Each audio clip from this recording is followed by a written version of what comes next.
come solitamente, qui per studiare la parola del Signore, per portare avanti i nostri studi. Oggi abbiamo un studio meraviglioso, stiamo studiando i profeti minori, i profeti maggiori dell'Antico Testamento, e siamo arrivati al libro di Michea.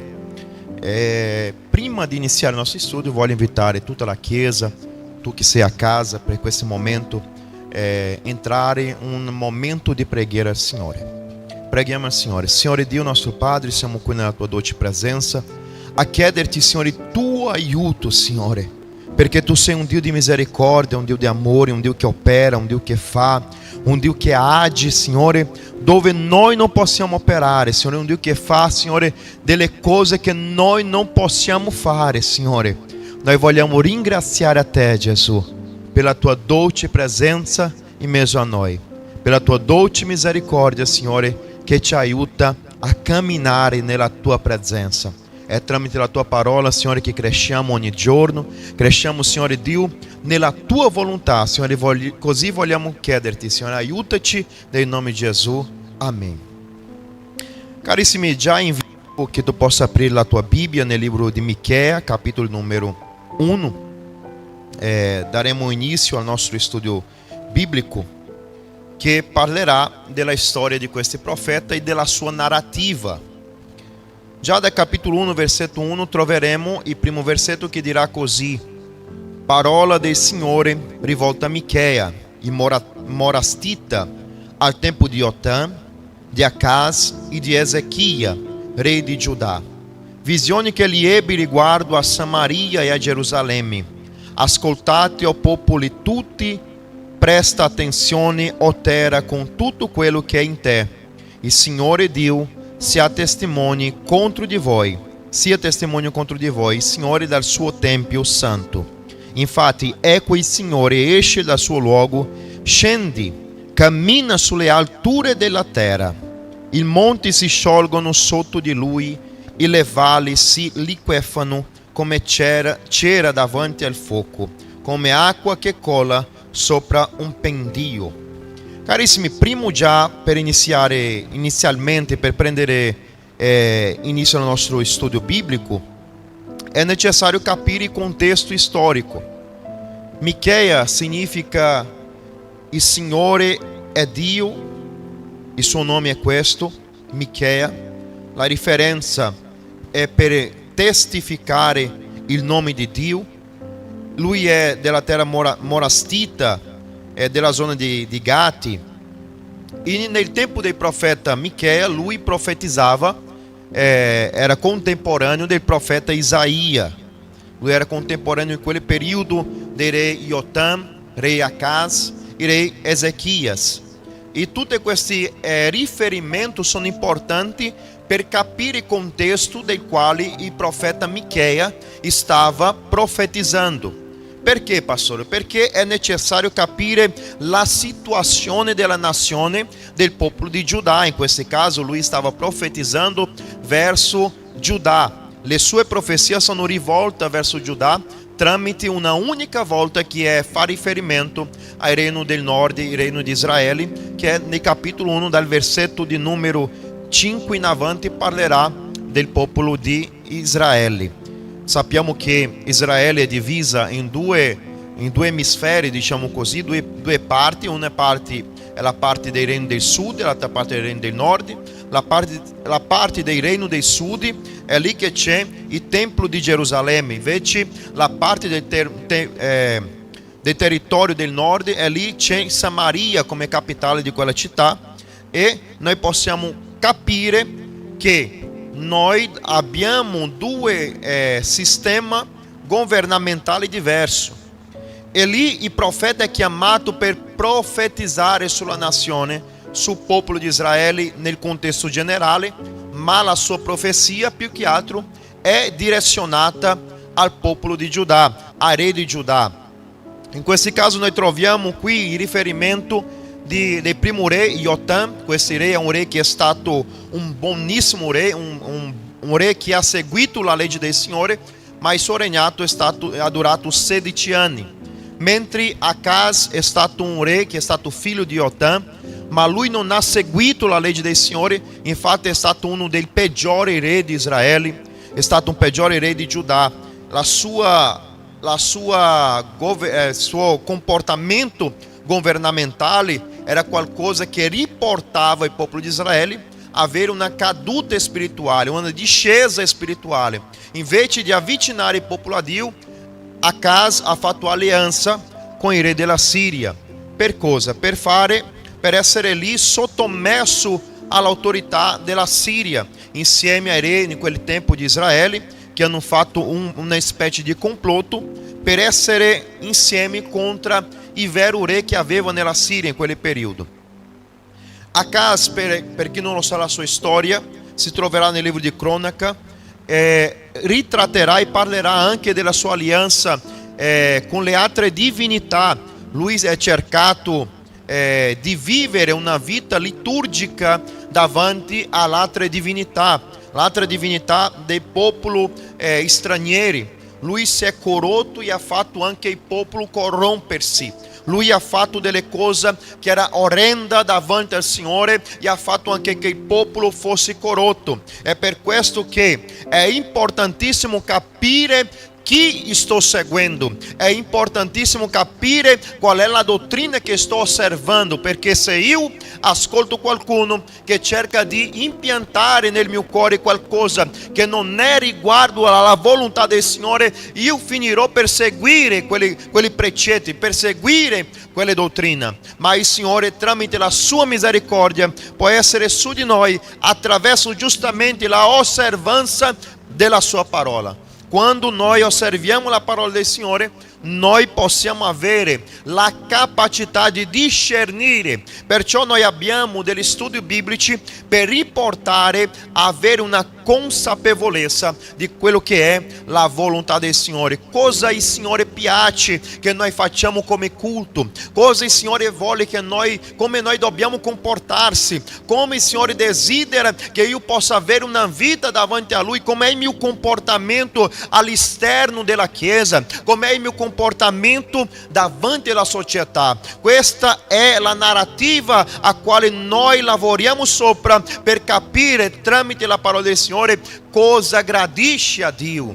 Alleluia. Quando noi capiamo questo, carissimi, noi non inciampiamo. Perché? Perché proprio il salmista Davide dirà che lampada per i miei piedi è la tua parola. La lampada per i piedi, carissimi, è un significato che anche se io cammino nel buio, io potrò vedere, perché la parola del Signore è luce nella mia strada, è la parola del Signore che ci guida. E a guardare il contesto del popolo di Giuda in questo periodo, possiamo vedere che re Acaz è stato uno che non soltanto ha corrotto il popolo di Israele dentro del contesto biblico, ma lui ha offerto il suo figlio come un olocausto, come un'offerta a altre divinità. Una di queste poco conosciuta, poco studiata, ma chiamata Moloch.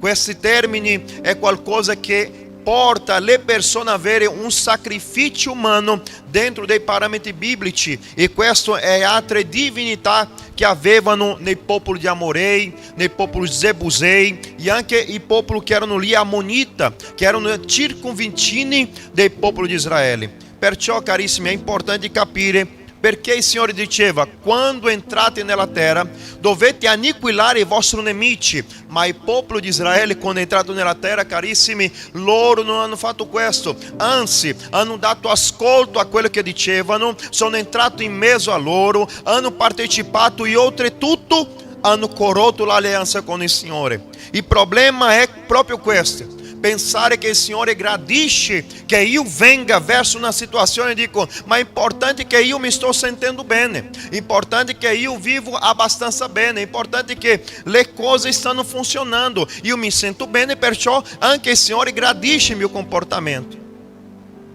Ma quando io vedo che giustamente la distruzione del popolo di Israele è avvenuta e accaduta tante volte proprio per questo, per la desobbedienza alle raccomandazioni del Signore. Michea è qualcuno che si presenterà per far vedere che è necessario avere un comportamento davanti al Signore. Andiamo avanti al versetto di numero 5, che dirà la profezia contro Israele. Dirà così la parola del Signore: tutto questo a causa della trasgressione di Giacobbe e dei peccati della casa di Israele. Qual è la trasgressione di Giacobbe? Non è forse Samaria? Quali sono gli alti luoghi di Giuda? Non sono forse Gerusalemme? Perciò io farò di Samaria un mucchio di pietre nella campagna, un luogo da piantarci le vigne. Ne farò rotolare le pietre giù nella valle, ne metterò allo scoperto le fondamenta. Carissimi, qui il profeta Michea sta dichiarando la rovina che sarebbe venuta nella vita del popolo di Samaria, nel popolo di Israele. Sta facendo vedere che non sono soltanto un unico popolo esclusivo, ma dicono che i suoi alti, è come dice il profeta, i suoi alti è Gerusalemme. Lui sta facendo riferimento: voi pensate che siete divisi, ma per me siete un unico popolo. Il Signore vede non la divisione del popolo, il Signore vede il unico popolo insieme. Perciò non può esserci una divisione, non può esserci un comportamento di divisione, perché il Signore vede a ognuno di noi come uno solo popolo. È così che è la Chiesa del Signore. Alleluia. Quando noi troviamo qui questa profezia, possiamo capire che questo è successo per il popolo di Israele. Questo che è narrato qui dal profeta Michea è successo perché il popolo da Siria, il re della Siria, Sennacherib, ha preso prigionieri e portato cattivi. Non soltanto questo, ma ha messo anche altri stranieri. Ha mischiugliato tutte quelle che abitavano in quella zona del nord di Israele, e perciò è per quello che esiste una grande guerra tra di loro. Esisteva una grande guerra tra di loro, nel senso da dire, quando vediamo anche il riferimento, quando Gesù trova la donna samaritana e lui chiede l'acqua da bere, e lei dice: ma se tu sapessi che io sono una donna samaritana, tu non mi avresti da chiedere delle acque. Ma Gesù non vedeva così. È perché, carissimi, giustamente è esistito questa situazione, esisteva questa divisione del popolo, e perciò la profezia si avvenne. Ma per che cosa? Giustamente per il comportamento del popolo. Ogni profeta che noi abbiamo studiato finora, tutti loro hanno in comune che il popolo deve ritornare alla giustizia, alla umiltà, il comportamento umile davanti al Signore. La ricchezza del Signore è che noi possiamo avere una vita di intimità con Lui, di avere una vita di comportamento veramente dove io non soltanto mi faccio vedere che io sono un credente, ma ho il comportamento di credente. Alleluia. E già nel contesto del profeta Michea noi possiamo vedere che il castigo di Samaria è avvenuto. La denúncia dei falsi dottori possiamo trovare lì, perché c'erano dei falsi profeti, falsi dottori, e il profeta Michea va a denunciare. E questo nel capitolo 2 di Michea possiamo trovare questo al versetto 6, che dirà così.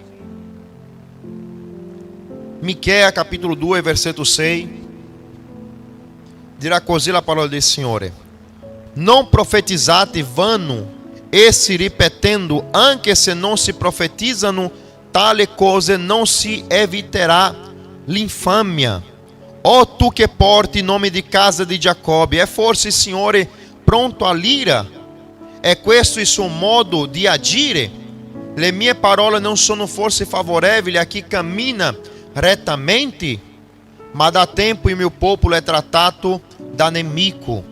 Voi strappate il mantello dalla veste a quelli che passano tranquilli, che tornano dalla guerra.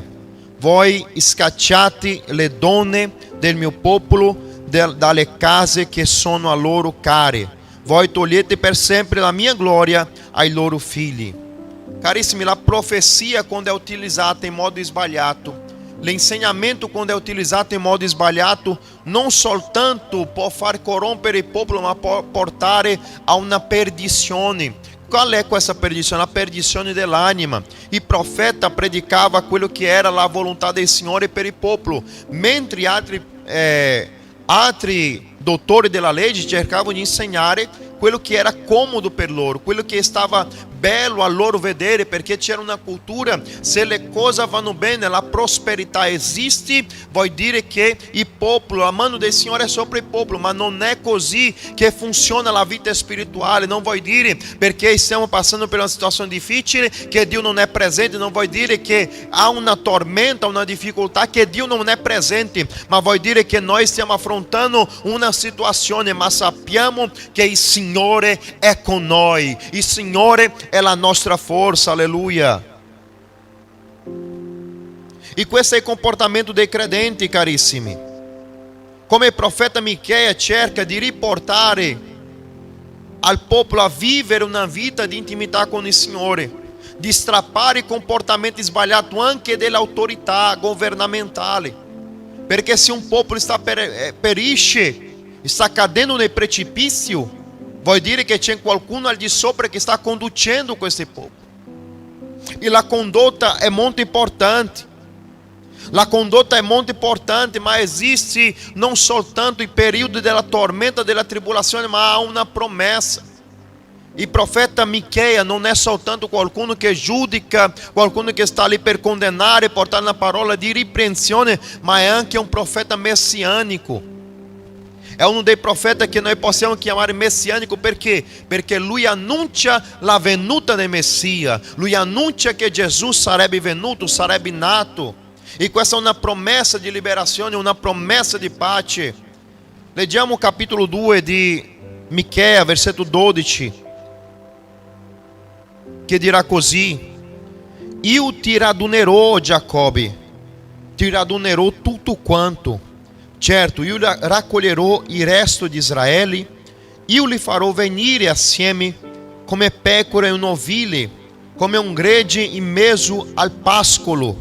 Il luogo sarà pieno di gente.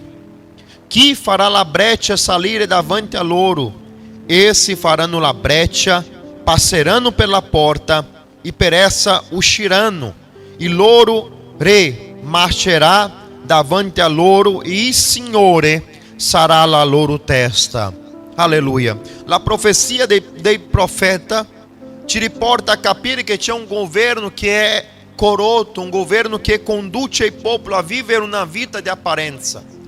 Il contesto di Micheia è far vedere a noi stessi che il popolo, quando è condotto da un governo che è malvagio, che conduce il popolo a vivere una vita sbagliata, la unica fine che può essere è la perdizione, la distruzione.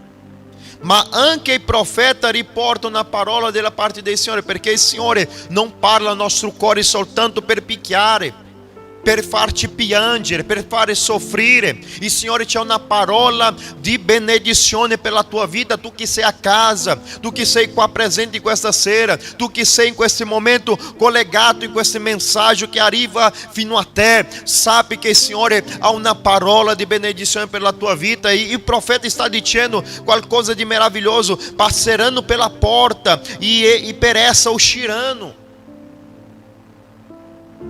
Giustamente è quello che Gesù ha detto: io sono a porta.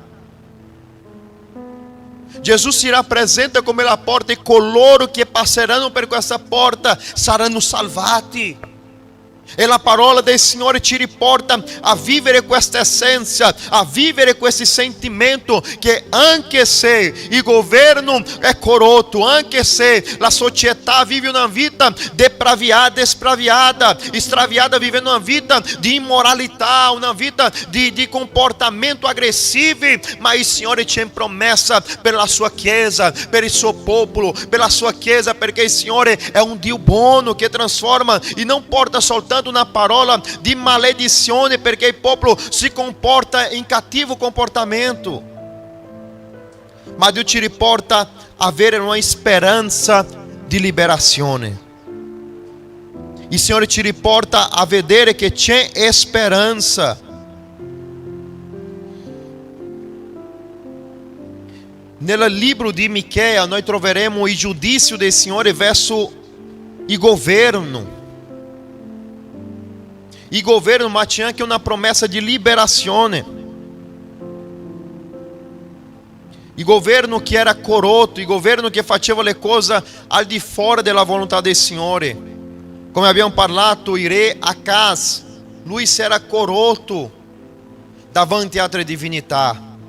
Era passato i suoi figli come sacrifici. Era un re che aveva portato anche nella storia un altare dentro del tempio, un altare che portava l'adorazione a altre divinità.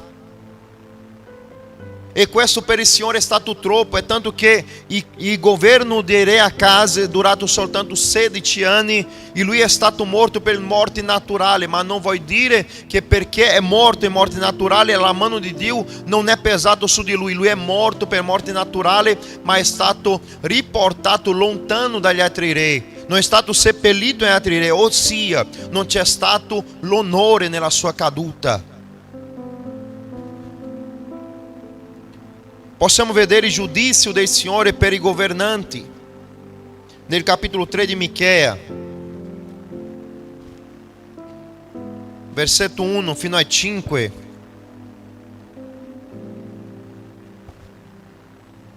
Alleluia.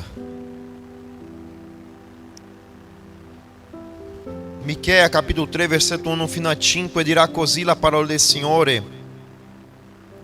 Io dissi, ascoltatevi, vi prego, o capi di Giacobbe, e voi funzionari della casa di Israele, non spetta a voi conoscere ciò che è giusto? Una domanda è fatta qui.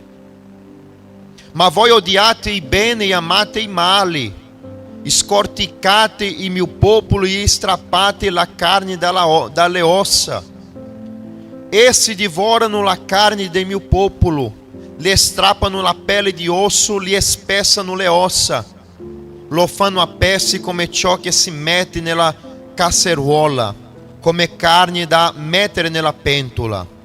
Allora grideranno al Signore, ma Ele non risponderà loro. In quei giorni Ele nasconderà loro la sua faccia, perché le loro azioni sono state malvagie. Così parla il Signore riguardo ai profeti che si sviano il mio popolo e che gridano pace quando i loro denti hanno qualcosa da mangiare, ma dichiarano la guerra santa contro chi non mette nulla nella loro bocca. Che parola forte, carissimi, questa qua.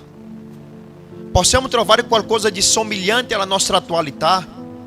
Dei governi corrotti, del comportamento dello Stato che porta le persone a vivere una vita depravata, una vita fuori dalla volontà del Signore, dove tutto è licito, tutto conviene, tutto si può fare. Alla libertà di fare tutto ciò che si possa fare anche nei termini immorali. Ma qui il profeta sta parlando alla casa di Israele giustamente che i propri profeti che erano lì dentro della casa, che erano responsabili di portare ai governanti, ai re di quell'epoca, una parola di convertimento, di convertirsi, di pentimento. Era abbastanza che loro avessero da mangiare e loro dicevano pace. Diceva che c'era pace, diceva che stava bene, che aveva armonia. E questo è qualcosa di semelhante. Quanti predicatori del giorno d'oggi non vendono la parola del Signore? Quante persone non predicano bonanza quando vedi che qualcuno è qualcuno solidario, che dona qualcosa in più e tu dici, io devo portare una parola di pace, di benevolenza. È un cuore che sta corrotto, che è corrotto dentro della ipocrisia. Io ho sempre predicato e continuerò a predicare, carissimo. La cosa più brutta di un credente è la ipocrisia. Non possiamo essere quelli che noi non siamo, non possiamo vivere quelli che noi non siamo davanti al Signore. Non possiamo avere un comportamento che io devo parlare quello che gradisce il cuore umano, quando in realtà è lì da vedere. Quello che è sbagliato è sbagliato, la verità è la verità e la bugia è la bugia. Il profeta está dizendo chiaramente É abbastanza che vi diano da mangiare che voi predicate quello che è buono. E se qualcuno non vi dà da mangiare, voi predicate e fate la guerra. E alla fine ainda parlate che è una guerra santa. Il comportamento dell'uomo di Dio è non corrompersi davanti a quello che si offrono, davanti a quello che si consegna. Ma questa è una similitudine a quello che viviamo nei giorni d'oggi. Basta che qualcuno ti sorrida e subito quella persona è importantissima per me, ma non è così. Tante volte quella persona che ti dice qualcosa in faccia è quella persona che vuole il tuo bene.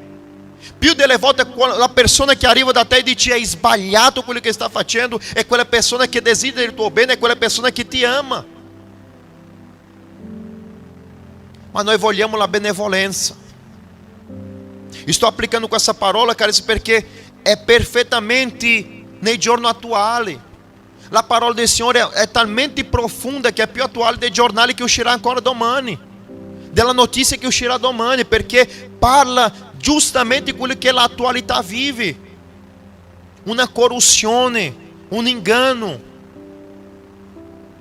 dove i ministeri sono venduti.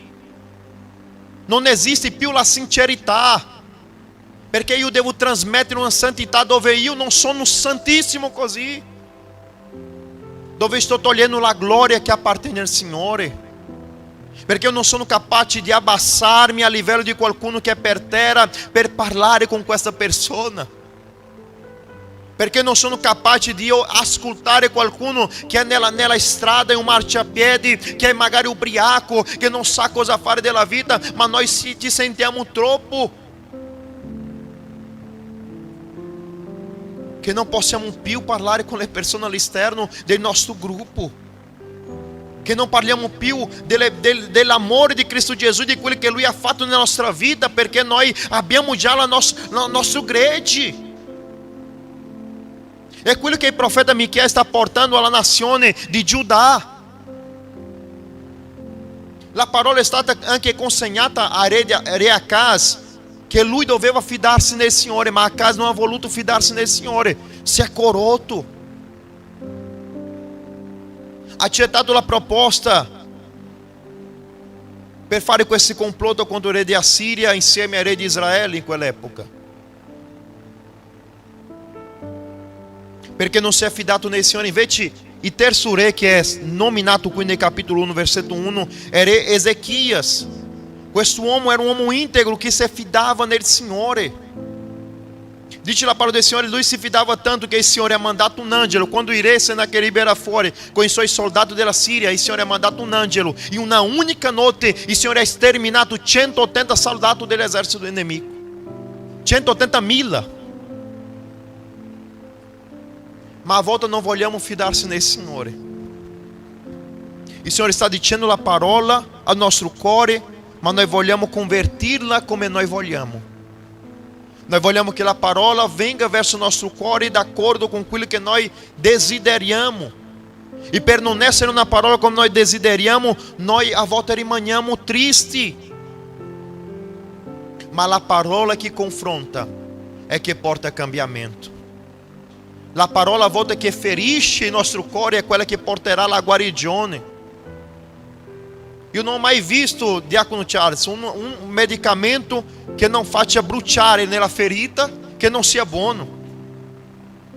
È quello che fa bruciare che fa bene, che fa veramente i globuli bianchi del corpo umano reagire, a passare ad avere una reazione di guarigione. È così nella nostra anima.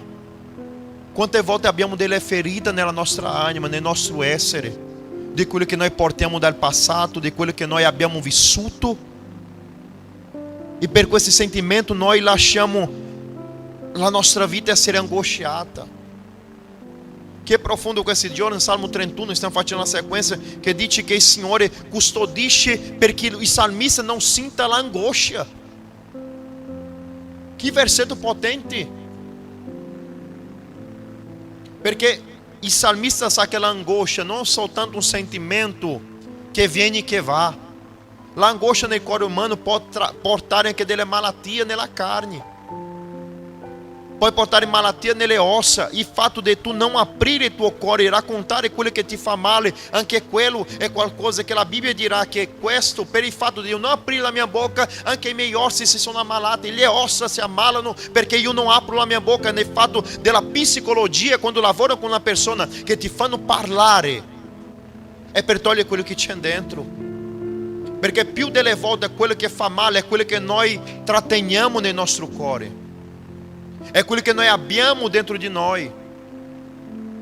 Michele está lavorando sul popolo uma mensagem do Signore. E giudizio sarebbe venuto e è arrivato sul popolo di Samaria, sul popolo di Israele. Capítulo 6, versetto 1. Leggeremo fino al versetto 7. Michele, capítulo 6, versetto 1.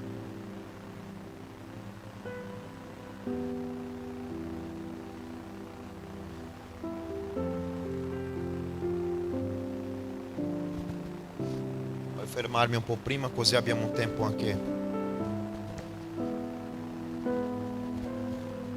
Dirà così la parola del Signore: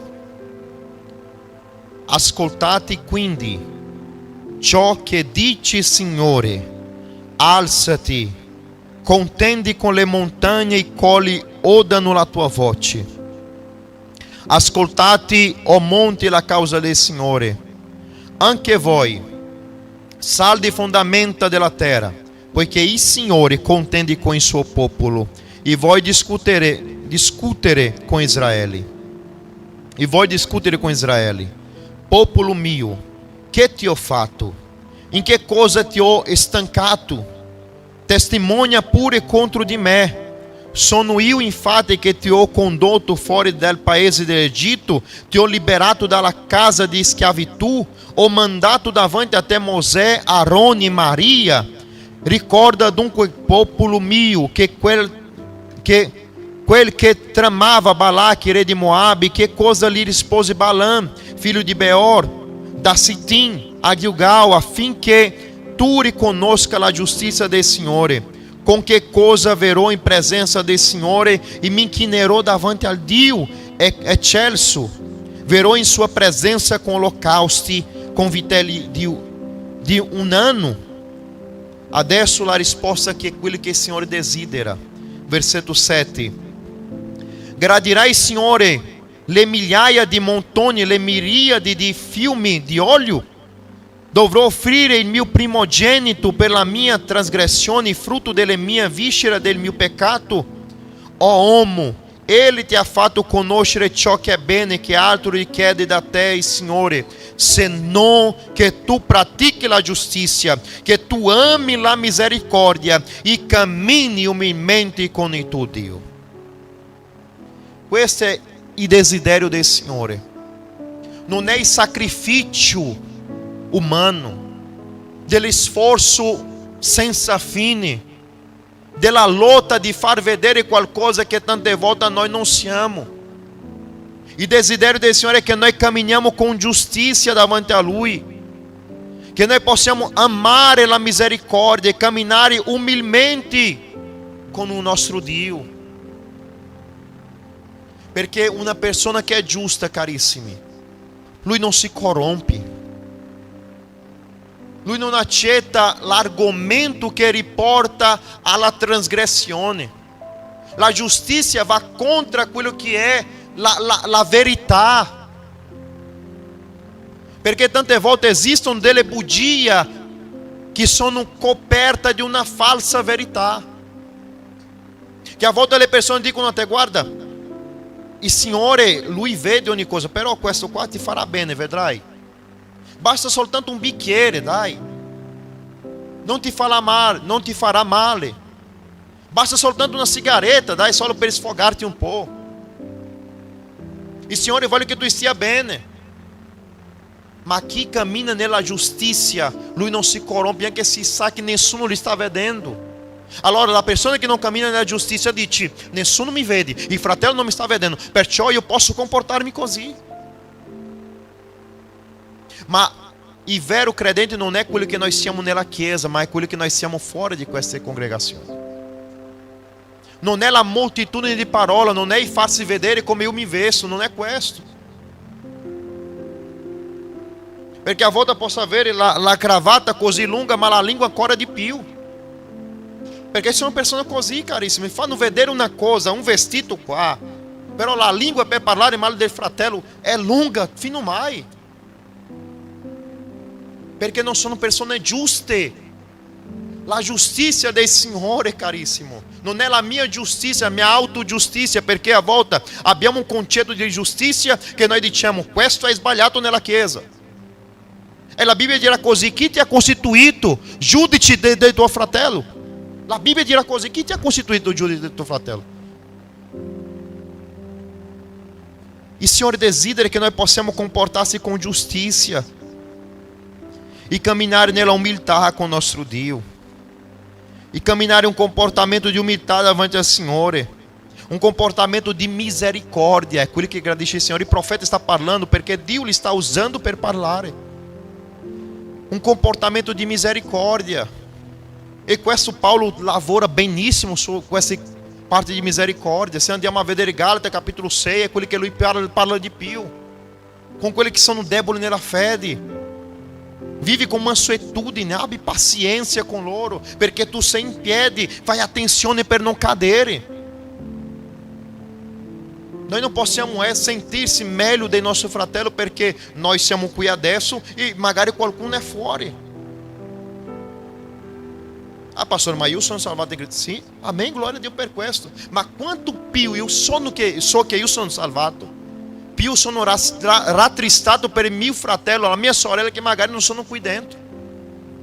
Per le persone che sono in sofferenza, io devo essere colpito di questo sentimento di misericordia. Perché quello che gradisce il Signore non è il sacrificio, sta dicendo qua il profeta. Non è il sacrificio, non è farsi vedere. Ah, porterò tanti agnelli davanti al Signore per sacrificare. Ah, io porterò questo davanti al Signore per farmi vedere. Ah, io porterò questo per far vedere. Carissimi, quello che il Signore desidera è un cuore integro davanti a Lui. Ma integrità nasce quando io sono veritiero con me stesso. A volte non siamo capaci di essere veritieri con noi stessi da dire, tu stai sbagliando. Sei mai preso così a dire, io sto sbagliando, non sto facendo la cosa giusta, non è corretto camminare così. Quel sentimento che ti prende e dici, io devo dare un passo indietro perché questo non mi va bene. È essere vero con noi stessi, riconoscere quello che Dio desidera da noi, avere giustizia, misericordia e camminare com umiltà davanti a Lui. E è così che il Signore lavora nella nostra vita. È così che il Signore lavorato na vita del popolo di Israele, tramite in questa parola a volta dura, ma che porta trasformazione. Andiamo già nel capitolo 7, versetto 7 di Michea.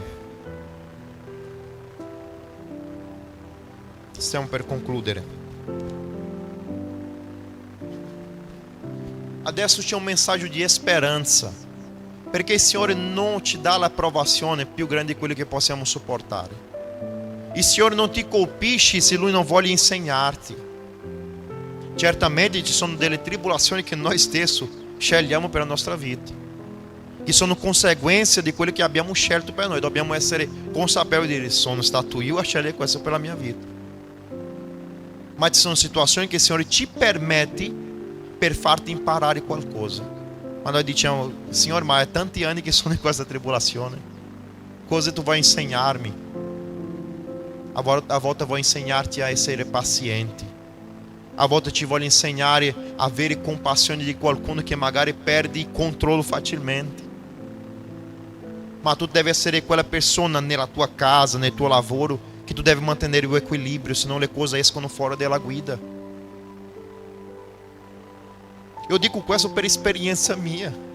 Eu non sono un pastore che predico della vita degli altri, o parlo di qualcosa che io sento. Parlo di quello che ho già vissuto, di quello che vivo ogni giorno. Agora, a volte siamo al lavoro, c'è il capo che comincia e tu devi mantenere il controllo, senão tu esci fuori della volontà del Signore. E in quello trattenersi tu dimostri quello che abita in te, che è il Signore Gesù. Quando tu ti trattieni per non fare male, tu prendi la tua mano e dici: non farò il male, io mi tratterò. Sembra che brucia nella tua testa e dici: io devo agire, non posso accettare questa cosa com'è. Non sto dicendo che dobbiamo essere, come posso dire, il tappeto che qualcuno passa e calpesta sopra sempre. Non è questo. Ma c'è un lavorare del Signore in ogni situazione nella nostra vita. E qui c'è un messaggio di speranza, che dirà così, versetto 7, capitolo 7, versetto 7, dirà: quanto a me, io volgerò lo sguardo verso il Signore, e spererò nel Dio della mia salvezza, e mio Dio mi ascolterà. Non ti rallegrare per me, o mia nemica, se sono caduta, mi rialzerò. Se sto seduta nelle tenebre, il Signore è la mia luce. Cosa ci insegna questi versetti qua, carissimi? Noi a volte leggiamo tanti capitoli della Bibbia e diciamo: io leggo tanto, ma non ci fermiamo neanche un versetto ad analizzare quello che il Signore sta parlando. Guarda che cosa forte e tremenda. Quanto a me, io volgerò lo sguardo verso il Signore.